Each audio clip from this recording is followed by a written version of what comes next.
Jumpa lagi dengan saya review channel. Pada kesempatan kali ini saya mentes kabel PD buatan dari brand Fark yang support daya 240 watt yang kemarin saya dapatkan dengan harga sekitar 60 ribuan. Tentunya bermain-main voucher untuk mendapatkan harga yang semurah itu. Bila berminat, link pembelian ada di deskripsi. Nah, konsistensi kabel ini untuk mencharging ke berbagai macam device Samsung ekosistem sebagaimana yang saya tulis di deskripsi. Seperti apa performa kabel Fark 240 watt ini ketika mencharging ke berbagai macam device Samsung ekosistem? Simak videonya. Unboxing kabel charger Fark serinya C05, dayanya 240 watt, panjangnya 1,8, warna hitam. Kita lihat dari sisi kemasan, terkemas dengan rapi ya, masih tersegel. Saya unboxing sekarang. Kemudian kita lihat dari sisi boxnya ya, masih tersegel dengan rapi dengan wrap. Nah, ini modelnya seperti ini dia segelnya. Kemudian saya buka bagian plastik atau wrapnya. Nah, seperti ini. Ini yang kita dapat dalam paket pembelian kabel charger Fark yang memiliki daya 240 watt, dikemas dengan kemasan seperti ini. Kemudian di dalamnya ada mika dan plastik seperti ini sebagai tempat kabel. Kemudian kita akan dapat kabel Fark yang saya beli ini warna hitam dengan panjang 1,8 meter. Seperti ini fisiknya. Dari sisi bodi kabel ini menggunakan nylon braided kombinasi antara abu-abu dan hitam seperti ini. Kemudian kita lihat dari sisi ujung yang sebelah sini ada tulisannya 240 watt. Ini menggunakan bahan aluminium kombinasi dengan karet seperti ini atau PI atau PVC lah ya. Kira-kira seperti itu. Kemudian kita lihat dari sisi ujungnya ini menggunakan warna putih. Coba saya balik. Nah, seperti ini, polos. Kemudian coba kita lihat dari sisi yang sebelah sini ada tulisannya Fark juga sama, cuman beda tulisan saja. Coba saya balik. Nah, seperti ini. Kemudian lihat ini juga warnanya putih. Jadi seperti ini fisik dari kabel Fark menggunakan bahan nylon braided, bodinya aluminium kombinasi dengan karet. Dilihat dari sisi build quality, mulai dari bodi kabel, lihat nylon braidednya aman, tidak ada yang brodol atau teksturnya yang kasar atau mungkin benangnya yang lepas. Kemudian kita cek dari sisi yang ada di bodi yang ada tulisannya 240 watt, lumayan rapi. Lihat ini tulisannya juga sablonannya tidak asal-asalan. Kemudian coba saya balik. Nah, seperti ini finishingnya sudah lebih dari cukup build quality-nya. Kemudian lihat ini dari sisi sambungan sebelah sini ke sini atau lapisan antara aluminium dengan yang ada di sininya. Lihat ini. Lumayan untuk sekelas brand Fark. Coba kita lihat dari sisi sebelah sini. Nah, dia seperti ini. Sudah lebih dari cukup lah menurut saya build quality. Coba dari sisi tulisan juga bagus. Jadi dari sisi build quality kabel ini sudah lebih dari cukup. Tes lepas colok dari kabel Fark 240 watt ini coba saya bandingkan dengan kabel Anker Zulu. Nah, tapi juga tergantung usia pakainya ya. Kabel itu ketika usia pakainya semakin sering lepas colok, biasanya pasti agak longgar. Ini Anker usia pakainya sudah 1 tahun lebih, mungkin agak longgar. Lihat ini, pertama contoh dari sisi Anker saya hubungkan ke powerbank function ini. Lihat, dengarkan atau saya rasakan. Ringan, nyabutnya juga ringan, jadi masuknya enak, serut, kemudian nyabutnya juga serut, enak, agak sedikit ngunci tapi tidak terlalu ngunci. Kemudian coba mungkin dari sisi Fark ini dia baru ya, versus powerbank ini juga baru. Lihat ini, saya hubungkan, lebih terdengar tak, tapi enak, tidak nyangkut rasanya, tidak seret. Coba saya tarik. Nah, nariknya ringan, masuknya tak, semacam ngunci, nariknya ringan. Lihat ini, saya lakukan lagi. Tak, kan itu ya. Kemudian nariknya serut. Nah, enak. Kemudian kadang ada kabel yang ketika dicolokin harus diuklak-uklik dahulu biar nyala. Coba ini saya hubungkan ke lampu seperti ini. Lihat. Kemudian saya colokin ya. Silakan dilihat. Saya colokin sekarang. Langsung nyala. Artinya enak. Sekali colok mak jelek langsung nyala. Sekali lagi mungkin lihat ini saya colokin mak jelek langsung nyala. Jadi lepas colok maupun dari sisi colokannya dia langsung nyala dan enak. Tes chip e-marker dari kabel Fark 240 watt ini. Nah, mungkin ada yang belum paham apa itu chip e-marker. Chip e-marker itu sebuah chip yang biasa ditanamkan pada kabel yang memiliki arus ampere minimal 5 ampere. Sampai di atasnya biasanya wajib dikasih chip e-marker. Tujuannya mungkin karena ampernya tinggi ya, sehingga perlu dikasih chip e-marker biar stabil. Umpama motor ada radiatornya, motor yang cc-nya tinggi atau berkecepatan tinggi dikasih radiator, kira-kira seperti itu. Tapi kalau istilah dalam penulisan kan chip e-marker, elektronik marker, tanda mungkin chip elektronik, atau bisa dikatakan juga identitas elektronik dari sebuah kabel ini. Jadi nanti dia ketika ada chip e-markernya, ada berbagai macam identitas dirinya dia. Nah, sekarang coba saya tunjukkan dengan menggunakan USB Dr. Winirsi ini, alat untuk mengetes chip e-marker. Sebentar ya, saya masuk dahulu. Nah, di sini dia lokasinya di USB-C kabel ini. Nah, ini dia menunggu kabel yang kita colokin apakah ada chip e-markernya atau tidak. Contoh misalnya ini ada kabel Anker Zulu 240 watt, Anker kualitasnya bukan kaleng-kaleng ya. Lihat ini saya hubungkan. Saya hubungkan 1 2 3. Langsung terbaca. Nah, chip e-marker itu menyimpan sebuah identitas di kabel itu. Nah, lihat ini USB-nya 2.0. Panjangnya 0 sampai 1 meter. Anggap maksimal 1 meter. Kemudian voltasenya 50 volt, ampernya 5 ampere. 50 dikali 5 ampere sama dengan 250 watt. Tapi secara tertulis Anker kan 240 watt. Nah, seperti ini chip e-marker itu. Semacam kayak identitas diri. Anggap KTP-nya kabel juga bisa seperti itu. Nah, seperti ini ya. Kemudian, sebentar. Nah, sekarang ini saya cabut yang Ankernya sebentar ya ini. Nah, seperti ini. Kemudian ini saya cek misalnya dari sisi ini saya ada kabel WinKey 100 watt. Nah, lihat struktur dayanya dia. Lihat saya colokin pelan-pelan 1 2 3. Nah, kadang ada chip e-marker seperti itu. Dicolokin 1 detik putus, tapi tadi terbaca ya 20 volt 5 ampere sama dengan 100 watt. Nah, itu untuk kualitas kabel yang harganya agak murah. Kalau Anker kan mahal, sekitar di 78.000. Ini kabel 30 ribuan. Jadi wajar chip e-markernya agak putus atau saya katakan kurang stabil dari sisi chip e-marker. Tapi dari sisi daya, kalau berdasarkan pengalaman saya tes, tidak terlalu ngefek terkait chip e-marker yang putus seperti ini. Nah, sekarang coba saya bandingkan dengan Farek. Sebentar saya cabut dahulu. Nah, ini ada juga mungkin mau referensi lain. Ini ada kabel polosan seperti ini. Nah, ini contoh. Ini memiliki daya 120 watt. Kalau 120 watt biasanya arusnya kan 6 ampere. 6 dikali 20 volt sama dengan 120 watt. Ini contoh kabel polosan ya, tidak ada mereknya. Coba saya hubungkan. Nah, tidak ada chip e-markernya.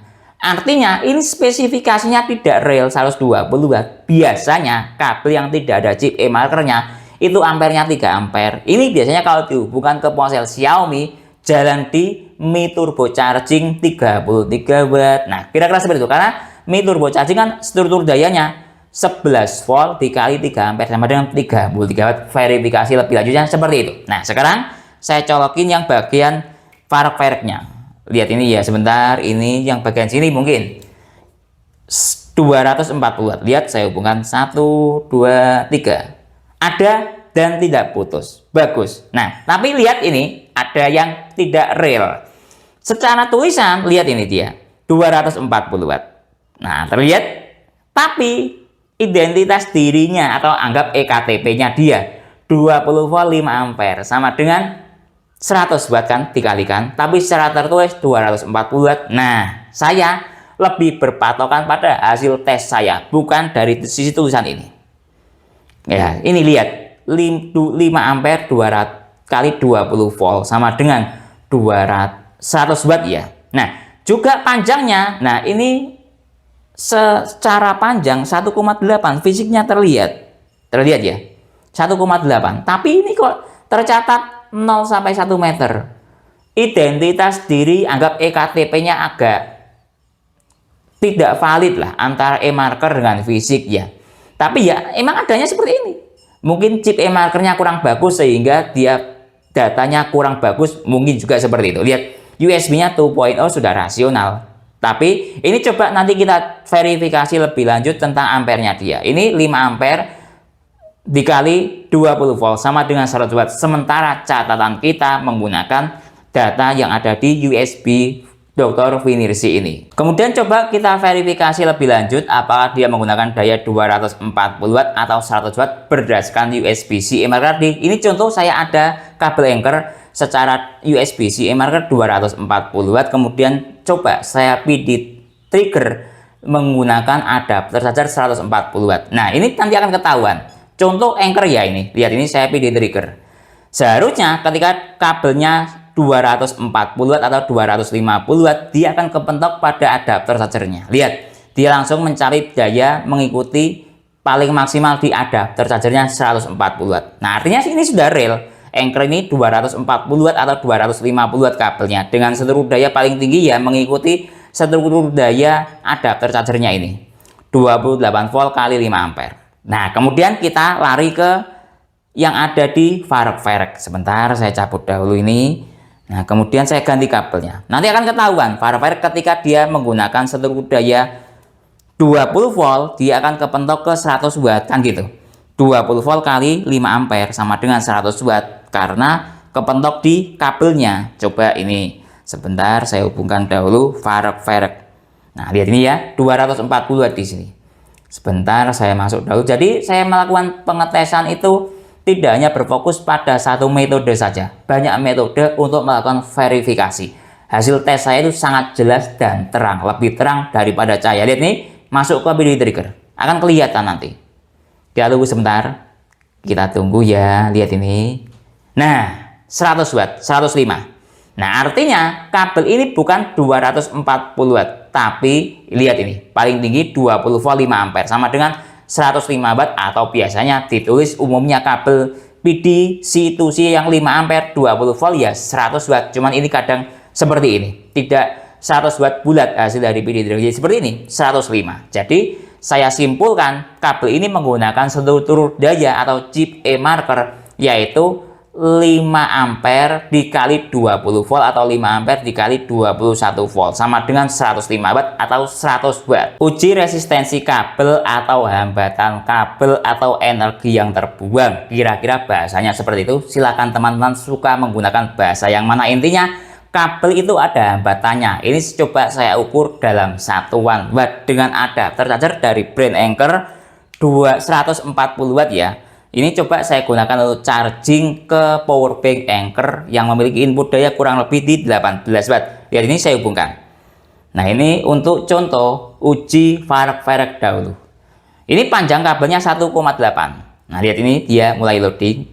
Nah, ini dia setelah melewati hambatan kabel atau resistensi kabel. Kalau resistensi kan bakunya menggunakan ukuran ohm. Tidak semua orang paham ohm. Makanya saya menjelaskan, saya permudah menggunakan ukuran watt ya. Caranya seperti ini. Lihat ini, yang dari sisi kabel belum melewati resistensi yang atas ini, dia mencapai 20,3 watt.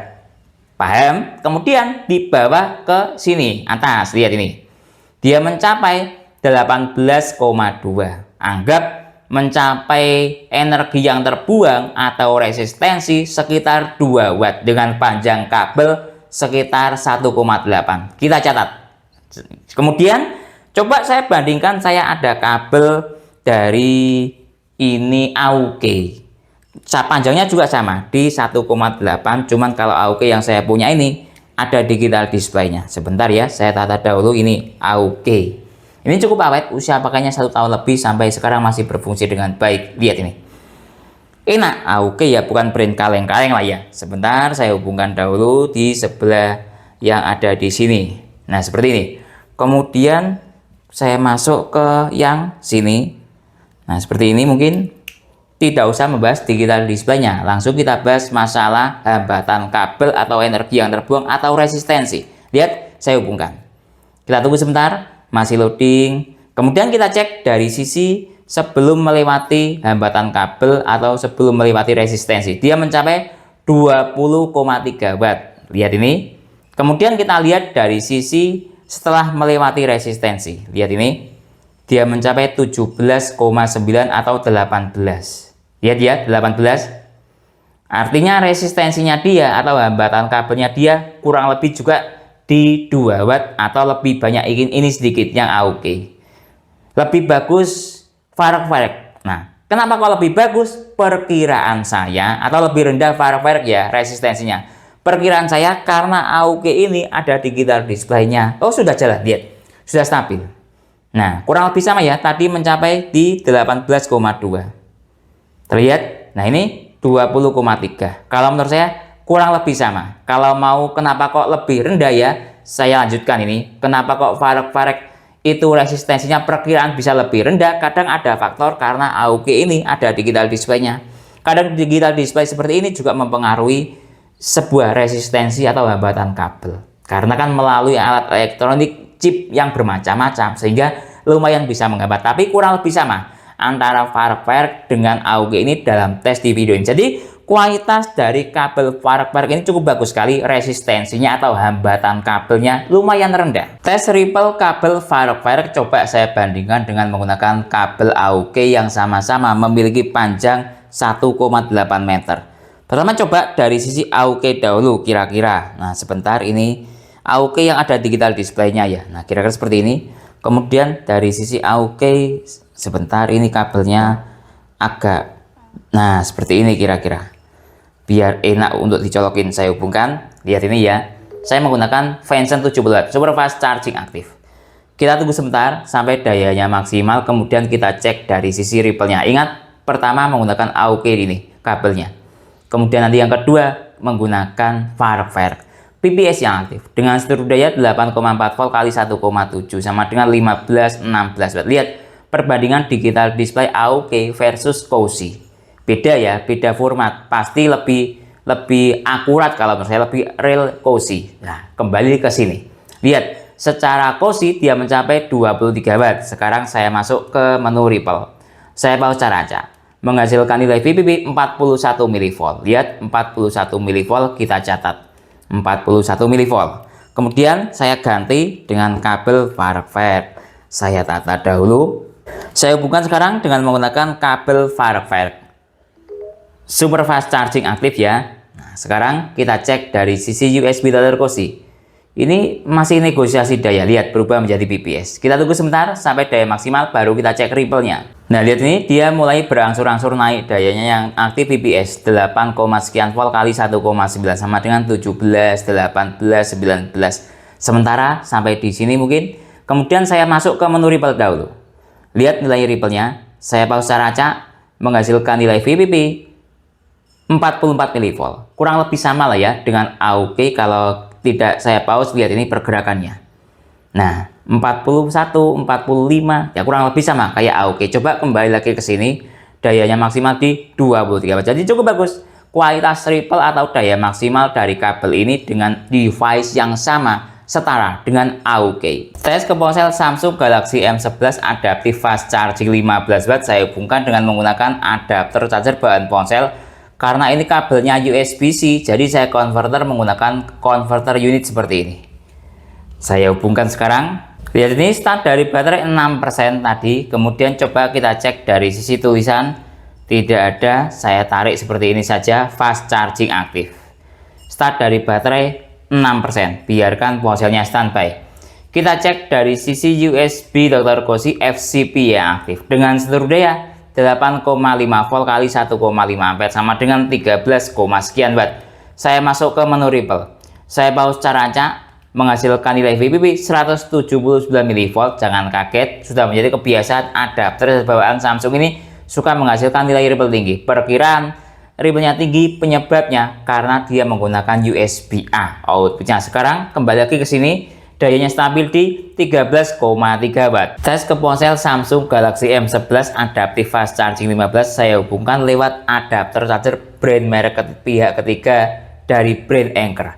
Saya hubungkan lewat jalur USB-A karena basic Samsung M11 ini dari output USB-A. Sebentar, saya hubungkan. Lihat ini, start dari baterai 7%. Coba saya nyalakan fast charging aktif. Lihat lewat jalur USB-A ya, saya konverter, biarkan ponselnya standby.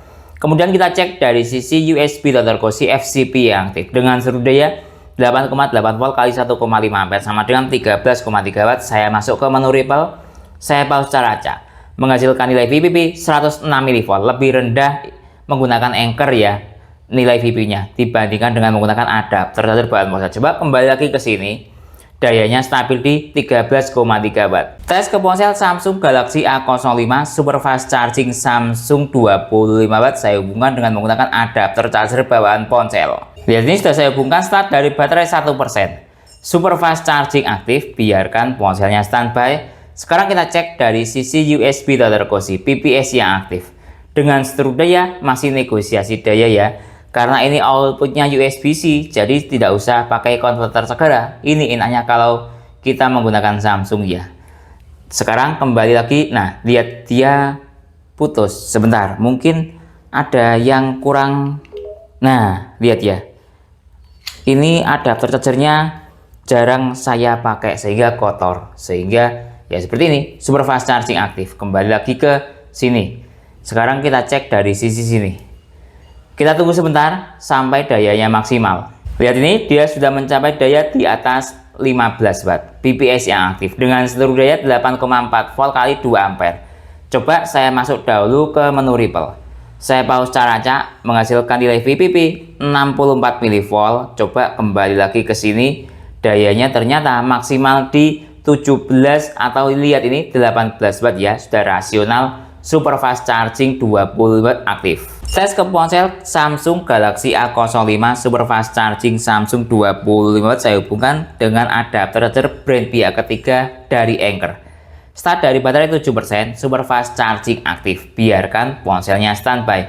Sekarang kita cek dari sisi USB Dr. Cozy. Lihat berangsur-angsur dayanya mulai naik, PPS yang aktif dengan seluruh daya 8,3 volt kali 1,6 ampere. Sudah jalan di 15 watt ke atas, sudah rasional super fast charging aktif. Saya masuk ke menu Ripple, saya pause cara acak, menghasilkan nilai VPP 35 mV. Coba kembali lagi ke sini, dayanya sangat maksimal di 23 watt. Padahal menggunakan adapter charger bawaan tadi di bawah 20 watt ya dayanya. Jadi lebih perform menggunakan Anker. Tes ke ponsel Samsung Galaxy A36 yang support super fast charging Samsung 2.0 45 watt. Lihat ini sudah saya hubungkan.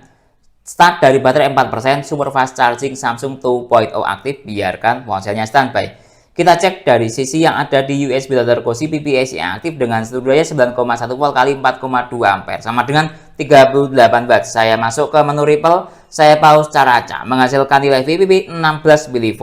Coba kembali lagi ke sini, dayanya stabil di 38, sekian watt. Tes ke ponsel Samsung Galaxy A36 super fast charging Samsung 2.0 40 watt. Kali ini akan saya hubungkan dengan menggunakan adapter charger sakti dari brand unit 120 watt GaN charging. Lihat ini sudah saya hubungkan. Start dari baterai 5%, super fast charging Samsung 2.0 aktif. Biarkan ponselnya standby. Kita cek dari sisi USB Dr. Cozy PPS yang aktif dengan seluruh daya 9 volt kali 4,3 ampere sama dengan 39 watt. Saya masuk ke menu Ripple, saya pause cara acak, menghasilkan nilai VPP 25 mV. Coba kembali lagi ke sini, dayanya stabil di 38 watt. Tes ke laptop Samsung Chromebook 4 yang support PD 45 watt, saya hubungkan lewat jalur USB-C. Lihat ini sudah saya hubungkan dengan menggunakan adapter charger QuickTech 10 Ultra.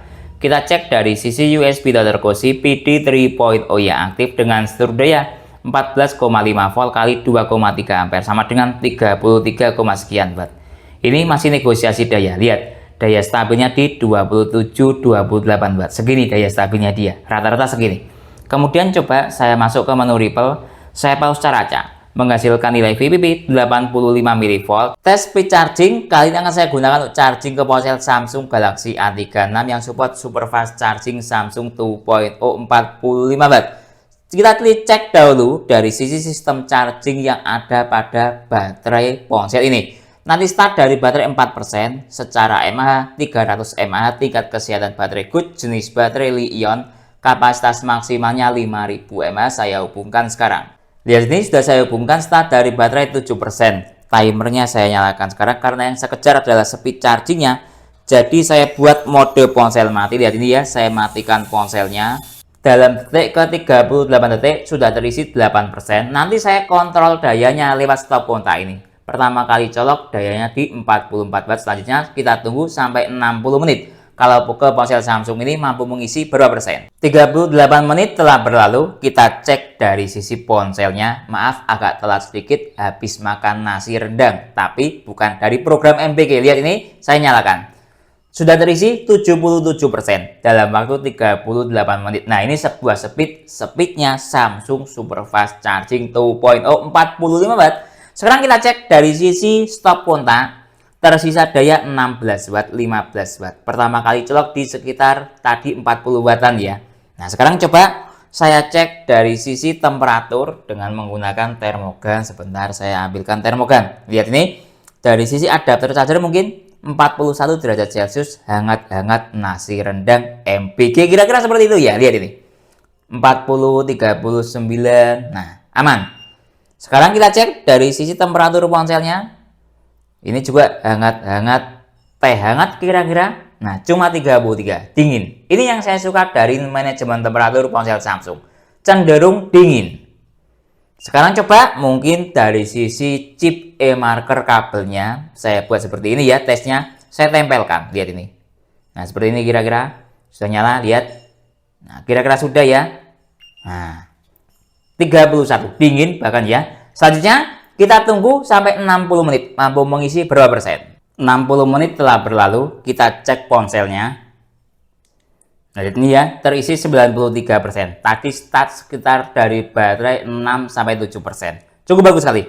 Dalam waktu 60 menit terisi 93%. Ini sebuah speednya Samsung Super Fast Charging 2.0 45. Saya stop sampai di sini. Coba kita cek dari sisi yang ada di stop kontak. Juga menunjukkan dayanya sudah rendah atau di bawah 1 watt, 0 watt bahkan di stop kontak terbaca. Jadi kesimpulannya kabel Fark 240 watt ini, yang secara tertulis ini spesifikasinya 240 watt, tapi ketika saya verifikasi menggunakan sistem PD trigger, dia menunjukkan arus di sekitar 20 volt 5 ampere, kurang lebih segitu, atau kalau ditotalkan kurang lebih di 100 watt lebih sedikit. Nah, harap maklum kalau mau komplain ingat harga.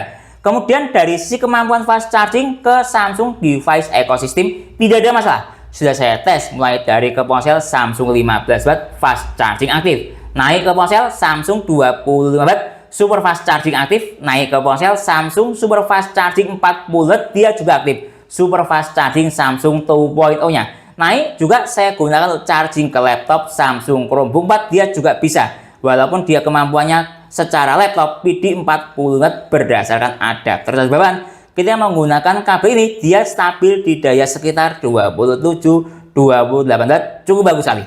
Kemudian dari sisi speed charging juga cukup bagus sekali. Tadi saya tes misalnya ke ponsel Samsung Galaxy A36 dalam waktu 60 menit dari start baterai low bed hingga 60 menit mampu terisi sekitar di 93%. Nah, itu sebuah speednya Samsung Super Fast Charging 45 watt. Nah, lalu dari sisi temperatur tidak ada masalah, rata-rata menghasilkan sebuah temperatur hangat normal baik dari sisi adapter charger maupun ponselnya. Jadi secara keseluruhan kemampuan kabel Fark ini bisa diandalkan 100% untuk mencharging ke device Samsung ekosistem. Mungkin itu ya yang bisa dijelaskan dalam tes kabel Fark ini untuk mencharging ke device Samsung ekosistem. Kalau teman-teman ada pertanyaan atau usulan lain yang sekiranya belum saya jelaskan dalam tes video ini, silakan menulis di kolom komentar. Kalau teman-teman membeli kabel Fark 240 watt, link pembelian ada di deskripsi ataupun alat tes lainnya. Saya Didin, undur diri dulu. Sampai jumpa pada video berikutnya. Terima kasih.